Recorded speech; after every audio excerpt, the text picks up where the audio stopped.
It's New York's oldest museum, a vast collection offering a peek into almost every corner of our past. Featuring great works like Tiffany's lamps and Audubon's watercolors. Precious historic documents, including Grant's letter to Lee arranging for the surrender at Appomattox. And whimsical items like old beer ads and an 80s pop masterpiece. Today's news is tomorrow's history. After teetering on the brink of bankruptcy, it has transformed itself with a new face and a new vision. There is no other institution really that takes as seriously as we do the mission of bringing American history to the broadest possible public. The New York Historical Society, a treasure of New York. Treasures of New York, the New York Historical Society, is made possible by Bernard and Irene Schwartz, the Cheryl and Philip Milstein family, and the Metropolitan Media Fund. And now, from the New York Historical Society, John Meacham. The great New Yorker Arthur Schlesinger Jr. once noted that history is to a nation as memory is to a person, the defining element that enables us to know where we've been and perhaps glimpse where we're headed. The New York Historical Society is a living monument to the principle that the past is worth preserving with the same passion and the same care with which we live in the present and with which we contemplate the future. In my own work in the field of American history, I've drawn on manuscripts kept here on Central Park West, reaching back into the crises and challenges of days gone by to see what we might learn about the crises and challenges of our own time. For history matters, a point never lost on those charged with carrying on the mission of this place. For more than 2 centuries, the New York Historical Society has collected and protected history. Part museum, part library, it houses a vast collection of works of art, artifacts, books, manuscripts, maps, photographs, and much more. It all began more modestly in 1804, when wealthy merchant John Pintard gathered a group of prominent citizens at the office of New York Mayor DeWitt Clinton in Old City Hall on Wall Street. All of them had lived through the Revolutionary War, and what's truly amazing is that each and every one of them had already a historical consciousness about the importance of their period. Now that seems really obvious to us, but it would not have seemed obvious to anyone at the time. They had no idea. Was the nation going to work? Was it going to be fragile? Would it break apart? They were witness to what was going to be, or they at least thought would be, one of the most important experiments in the history of the world. And they were being handed down documents, letters, paintings. What do you do with them? They, in their wisdom, and inspired wisdom, came together and said, we in effect have to collect them. We have to organize them. We have to maintain them. The New York Historical Society was born. Its mission? To collect and preserve whatever may relate to the natural, civil, or ecclesiastical history of the United States in general, and of this state in particular. Our collection is very much an American history collection, but all of our collection is here because of some connection to New York. The gateway to the history of this country is really New York. Not in every year, not in every decade, but New York has been one of the greatest cities in the world and has been the center for the American story. Originally, the library was the primary wing of the institution, and it sent out a call to states and cities and towns saying, please give us any documents or information you have about the history of your area. Because without the aid of original records and authentic documents, history will be nothing more than a well-combined series of ingenious conjectures and amusing fables. And that's the mission of the library in many ways, to collect the documents of history so that we're not creating myths. The Society soon amassed thousands of records and documents, and art and artifacts too. It also acquired the curious hyphen in its name, punctuation commonly used in the 1800s that the Society has always opted to keep. As its collections grew larger, the Society moved many times. It found its permanent home in 1908 on Central Park West between 76th and 77th Streets, which houses the Society's 2 parts, the museum and the library. Today, one of the most important research facilities in the country, The library's millions of items are all kept on-site in compact storage and on floor after floor of library stacks. We have probably about 3 million manuscripts here, all sorts of absolutely unique and priceless materials. This includes the document authorizing the Louisiana Purchase in 1803, with the signature of Napoleon Bonaparte himself. There's also a copy of a letter from General Grant to General Lee at the end of the Civil War. It's dated April 9, 1865, from Appomattox Courthouse, and it lays out the terms of surrender of the Confederate Army of Northern Virginia, leading to the end of America's bloodiest war. The collection also contains the personal papers of prominent Americans, like James Beekman, an influential New Yorker in the 1800s. He kept everything, and so the receipts for a party that he gave in the early 1860s, how many glasses he had to hire, how many oysters he ordered for the party, and so forth, all handwritten on his receipts, and he just happened to keep them. And it gives us a snapshot of the high life of the Beekman family in the 1860s. Because of its unique collection, researchers of every type come here. Scholars, novelists, genealogists, and the merely curious. The diverse array of items all providing a glimpse into virtually every corner of New York and of America's past. Like an advertising collection dating back to the 1700s, peddling everything from seeds to beer. Pabst malt extract, the best tonic that shows the mother relaxed with her glass of beer while the maid takes care of the baby. There are shelves of New York City guidebooks dating back to the early 19th century. If you were writing a novel about New York City, set in, let's say, 1835 or 1856, and you wanted to know how long it would take your heroine to get to New Jersey because she's escaping from an angry husband and has to get away fast, you would be able to find in here what times the boats leave and which dock you would need to get to. There's also a collection of menus from the 1939 World's Fair. And here's the Schaefer. Their luncheon was 75 cents, and you had your choice of haddock with mashed potatoes and peas, or cold ham, and you got floating island with vanilla sauce, or fruit jelly. Many of these materials were not valuable when they were gathered and collected, but they've become valuable because they give us some insight into the past. Can I take stuff from this table? Yeah. Ephemeral materials are an important part of the collection, a part that continues to grow even today. Today we're collecting some ephemera about the Occupy Wall Street protest. You actually have to go down and collect the little bits of paper that people are handing out. All of that is important for researchers in the future to be able to know what's going on in a particular moment. The Society houses several contemporary collections, including an array of items from the September 11th attacks. Today's news is tomorrow's history. Linda Ferber is the head of the Historical Society's museum, which works in tandem with the library to tell the great stories of history. The museum houses everything from ancient artifacts to everyday items to priceless works of fine art. The great surprise to people is that it is one of the most important art museums in the United States. Works of art are documents. They tell many stories. This is the raw material, you might say, of history, whether it's social, political, art history, national history, international history.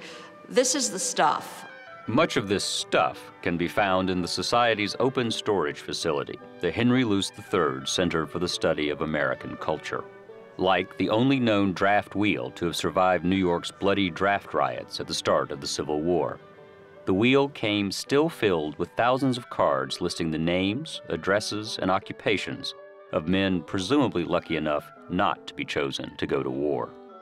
There's also a glittering collection of Tiffany lamps, one of the largest in the world, with a little-known story of its own. In 2005, historians discovered that many of the lamps were actually designed by a team of women employed by Tiffany, led by an artist named Clara Driscoll. Clara Driscoll was a young woman from Ohio who came to New York City at the turn of the century and got a job at Tiffany Studios. Because her correspondence was recently discovered, we now know that Clara was the designer of many of the most famous Tiffany lamps. Clara was an extraordinarily important part of the business, as well as a creative genius in her own right. It's a fascinating story on many different levels. The Society also owns an expansive collection of paintings of the Hudson River School, considered the first school of American art. These are sites that we identify today as part and parcel of a collective American identity. Also housed here, the largest collection of items related to John James Audubon in the world, including all 435 preparatory watercolors for Birds of America, his masterwork. His great contribution was to introduce the birds as living beings in their natural environments. Many of the species that he recorded are now extinct, which adds to the scientific importance of his work. The responsibility for caring for all these treasures, many fragile and deteriorating, falls to Alan Balicki, the Society's conservator. I like to say that I provide primary care for our collections. Balicki and his team oversee the upkeep of the aging collections, provide storage solutions, and prepare items for display. There's a struggle between preservation and access, where we want to provide access to the public to these wonderful collections, and at the same time want to preserve them so the last researcher isn't the last one who has the opportunity to look at this document. To provide greater access to its treasures, the Society has begun digitizing its collection on a grand scale, including 2 of the most recent additions, the Lansing Notebooks. Purchased by Chairman Roger Hertog, the books are full of notes taken by Founding Father John Lansing of New York during the Constitutional Convention. Note-taking wasn't allowed, but Lansing did it anyway, recording minute details and quoting his colleagues, like on June 26, 1787, when Alexander Hamilton said he was, quote, attached to a free government and would cheerfully become a martyr to it. This notebook is particularly fragile, and some of the pages are actually quite loose inside of it. I'm using this spatula to insert between the pages, because as I turn the pages, the page remains fairly in a common or same plane instead of flexing it and stressing it. Meanwhile, Balicki's staff fixed up the enclosure that would house the Lansing notebooks in the library. They re-rolled and cataloged its collection of 60,000 architectural prints from Stanford White's firm, McKim, Mead, and White. They also repaired a set of miniature antique books. But as the Historical Society amassed many of these items during the 19th and 20th centuries, they weren't made widely available. The New York Historical Society was very much a society. It was a membership organization, and it really loathed the idea of opening itself up in a very public way. This attitude endured decade after decade, making the Society's already weak financial situation even worse. It had many people who were willing to give or sell their amazing collections to the institution, but relatively few people who opened up their pocketbooks. It just could not maintain the level of care that its collections required. And so the situation got worse and worse and worse. By the 1980s, the Historical Society was on the brink of bankruptcy. Unable to turn the situation around, in 1993, it closed both its galleries and its library. The institution really fell on hard times. It had reached the point where there was no hope. An emergency grant from state and local governments helped the library reopen part-time, but drastic measures were needed to save the Society. In 1995, it resorted to auctioning off parts of its collection to raise desperately needed funds. Several items, including a collection of old master paintings, went on the block, bringing in over $17 million. This is actually shocking when you think about it, where they had to sell some of their great treasures to pay the utility bills. The auction, government aid, and renewed fundraising efforts led by Society Presidents Betsy Gottbaum and her successor, Ken Jackson, helped get the Historical Society slowly but surely back on its feet. I think they have done some introspection as an institution and realized that there were mistakes that were made. Robin Pogrebin is a reporter at the New York Times, covering New York's cultural institutions. Right now, they seem to have stabilized. They seem to have a board that is supportive and active.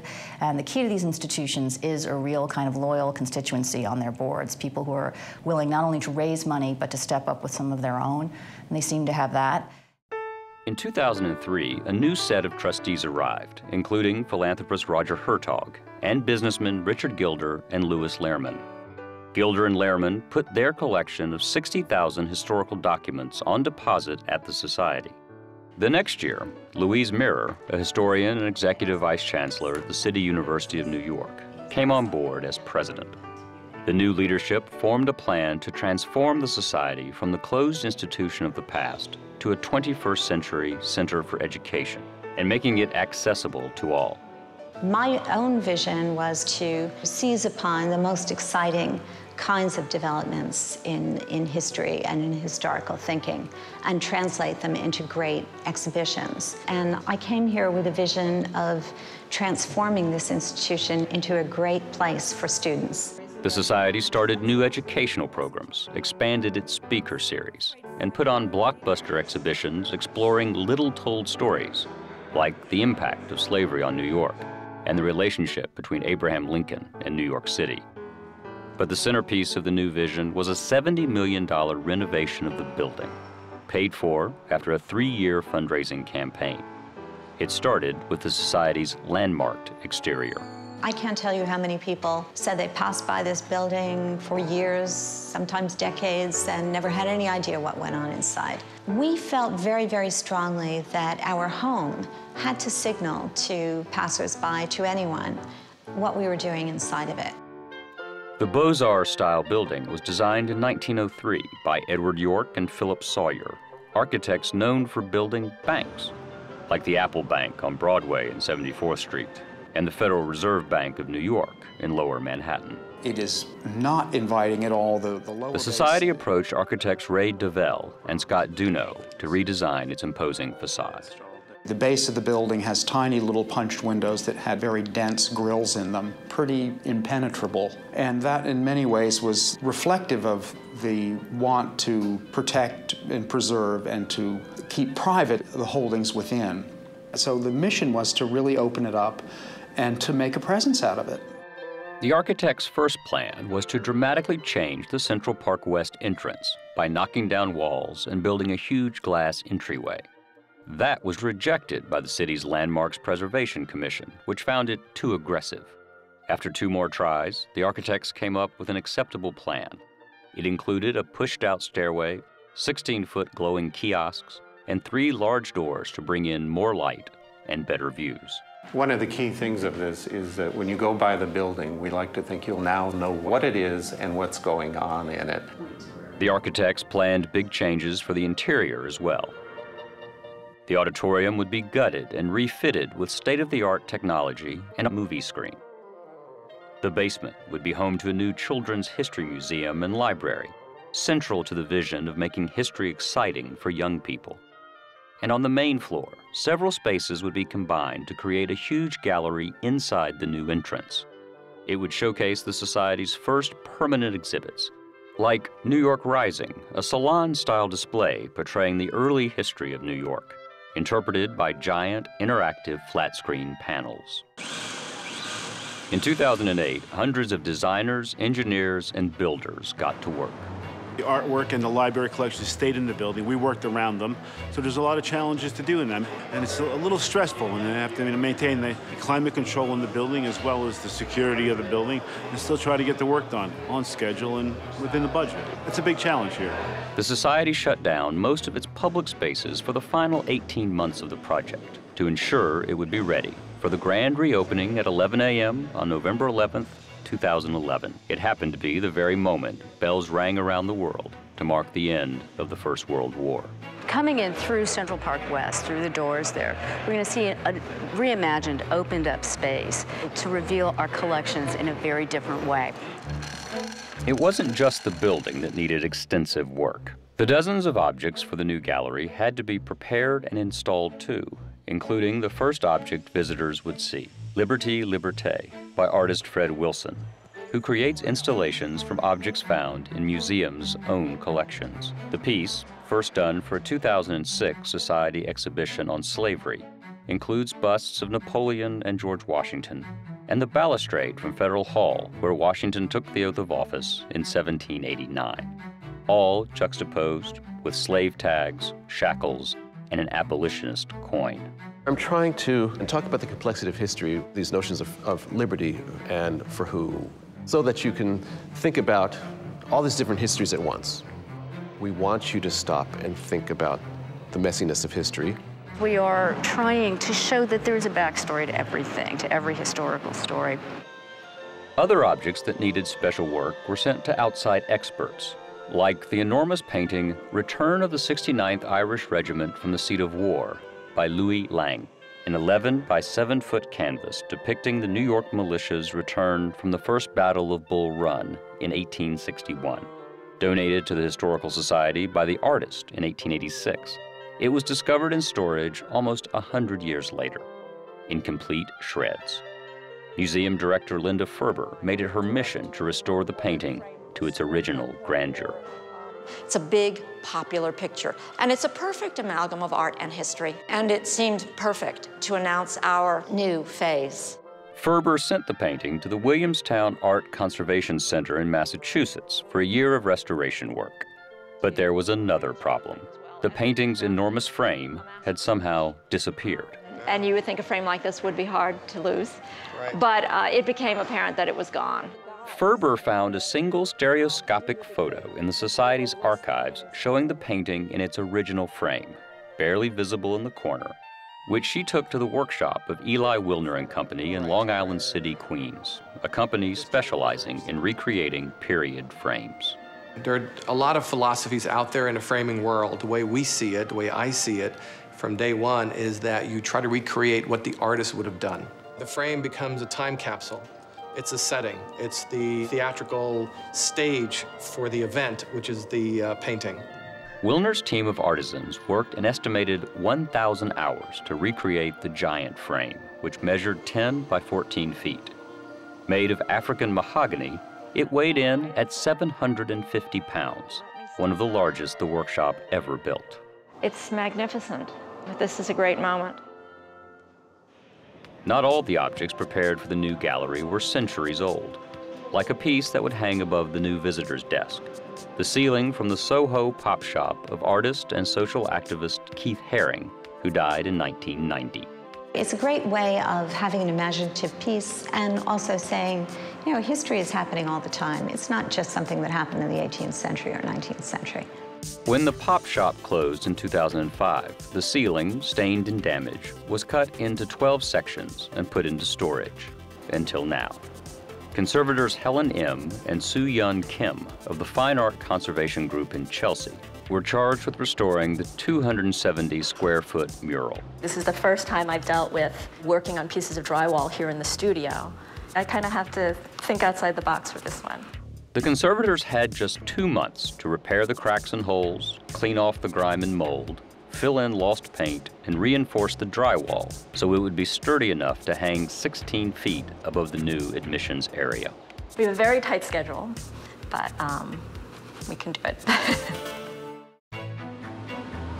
They weren't the only ones feeling the pressure. Back at the Historical Society, construction continued as the deadline loomed. It's been a little crazy here. We're working 7 days a week in the building, probably 18 to 20 hours a day, trying to get everything done. There's just no more time. With just days to go, there was still a lot to get done, like the installation of the Stamp Act, on loan from the Parliamentary Archives in London, the first time it had ever left Britain. The mounting of the now-framed Louis Lang painting after its meticulous restoration. I think you nailed it. And the hanging of the 675-pound Haring ceiling, a late-night job that required heavy equipment and a large crew. And then, after years of planning and work, the New York Historical Society was finally complete. Its spaces, both new and old, ready for the public again. In the basement, the new Demina Children's History Museum and Barbara K. Lipman Children's History Library. On the main level, the sweeping Robert H. and Clarice Smith New York Gallery of American History, the refurbished auditorium, and a new restaurant. On the second floor, more galleries, classrooms, and the library, which got its own makeover. And on the fourth floor, as always, the Society's open storage facility, the Luce Center. We're a growing institution again, and everybody is optimistic about the future. It's a great contrast. The New York Historical Society works for the people of New York, the people of the nation, and really the people of the world. It's a lively and active place. It's not passive. It helps kids learn about history, and sometimes it might be boring, but now you can interact with stuff and learn it better. And for the leaders of this transformed institution, dedicated to telling the stories of history through its great collections, it's all just the next chapter of a very long history, a history that will continue to be written.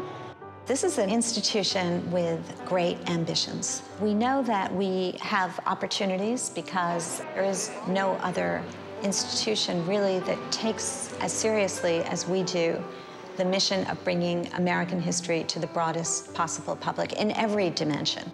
It isn't just some pictures on the wall. This institution is about ideas.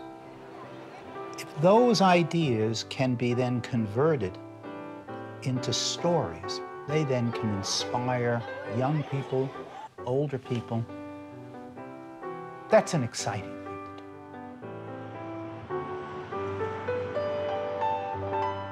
Winston Churchill, whose mother was a New Yorker, once wrote that the future is unknowable, but the past should give us hope.